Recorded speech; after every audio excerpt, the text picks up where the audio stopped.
Tô tentando derrubar eles do café de autores e eu assumi. Aí qualquer coisa eu te chamo junto. Eu te ajudo. Beleza.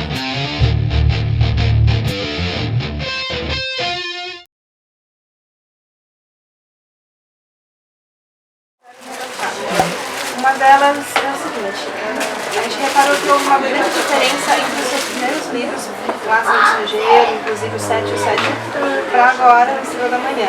A gente vê que está bem mais técnico, tem até uma estrutura diferente de escrita. A gente queria saber sobre essa mudança, como que foi essa transição sua dentro da literatura e, inclusive, se hoje você mudaria alguma coisa, tecnicamente falando, dos seus livros mais antigos. Ah, mudaria, né? Mas isso se dá principalmente porque quando eu escrevi os primeiros livros lá com 24, 26, 28 anos, né?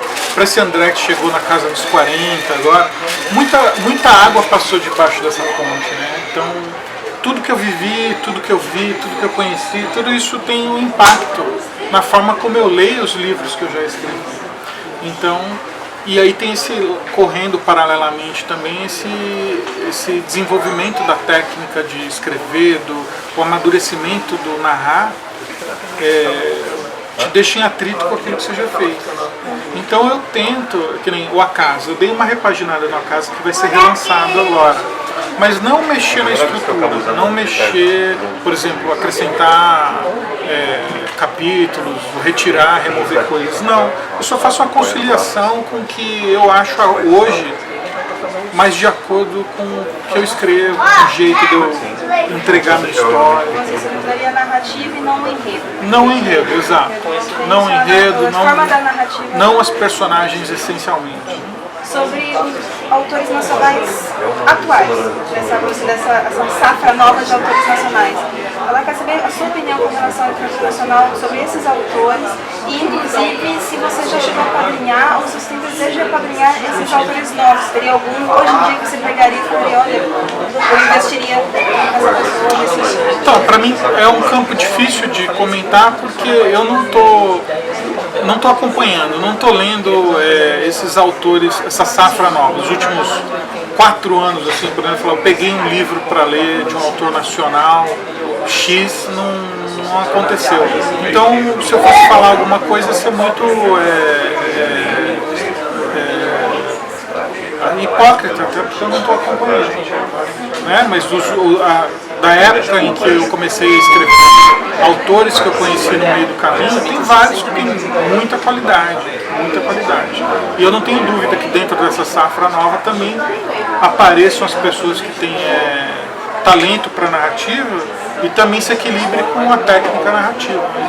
Que a maioria dos autores novos muito abrem mão desse aprimoramento técnico. Eles confiam demais na intuição, na criatividade e também na imitação dos enredos estrangeiros, achando que só a transposição do enredo no cenário brasileiro vai resolver a narrativa dele. Não é verdade. A intuição é muito importante na literatura e te leva até um certo ponto. E aí depois você tem que trabalhar o texto, melhorar o texto e conseguir se conectar com o leitor. Então, nos últimos anos é difícil eu pegar um autor e te falar esse aqui. Você falou de conectar com o leitor. Você sempre fala bastante isso, de essa conectividade, de você atrair, de prender o leitor. No seu caso, como que você diz que a sua conectividade com os seus leitores, como você acha que o seu relacionamento, tanto na hora de escrever e até fora, tipo, na hora de você ver o seu feedback pelos próprios leitores? Na escrita se dá pelo drama, né, Fabi? Porque o que faz as pessoas se identificarem com as histórias, por mais fantástico seja o enredo que você cria, que tenha lá dragões, que tenha lá seres de outro universo, de outro mundo, que atravessam uma fenda e estão em contato com você, o que vai prender mesmo o leitor é a capacidade dele se identificar com o drama do protagonista que você entregar para ele na história. Tipo, é uma garota que tem dificuldade de se relacionar com as pessoas e agora nós dependemos dela se relacionar com os seres do outro mundo para o nosso planeta continuar existindo. Então, como vai se dar essa ponte? E o que está em risco, né? As pessoas que têm as crônicas do fim do mundo. O drama central, ainda que em duas pontas, do lado dos humanos e do lado dos vampiros, é o mesmo. São duas pessoas que estão procurando seus parentes que desapareceram na noite que o mundo mudou. Então esse drama humano, que é tão comum e caro para qualquer um, é o que mantém o leitor conectado com a história. E você percebe essa empatia dos leitores quando eles vêm conversar com você sobre as suas histórias, com os seus livros, quando eles vêm comentar? Nossa. Percebo, e tem uma coisa maior ainda, que é o fora, né? Esse acesso, é uma coisa que eu não sabia que existia isso, que além de ser seu leitor, a pessoa é seu fã. Então, isso é uma coisa que até hoje eu estou aprendendo, isso, apesar de 16 anos aqui, né? Mas é muito doido. E a outra pergunta que eles fizeram com relação aos seus projetos, que a gente acompanha você nas redes, a gente percebe que você tem vários projetos, como produtora, seus webinars. A gente queria saber mais sobre isso, sobre os seus novos projetos, que você pode falar sobre eles, a sua empolgação com relação a eles. A produtora é sempre buscando colocar minha narrativa no audiovisual, né? Então é uma luta que eu não abandono, que apesar de não estar aparecendo nada agora, desde 2010, quando eu lancei o Turno da Noite para a internet,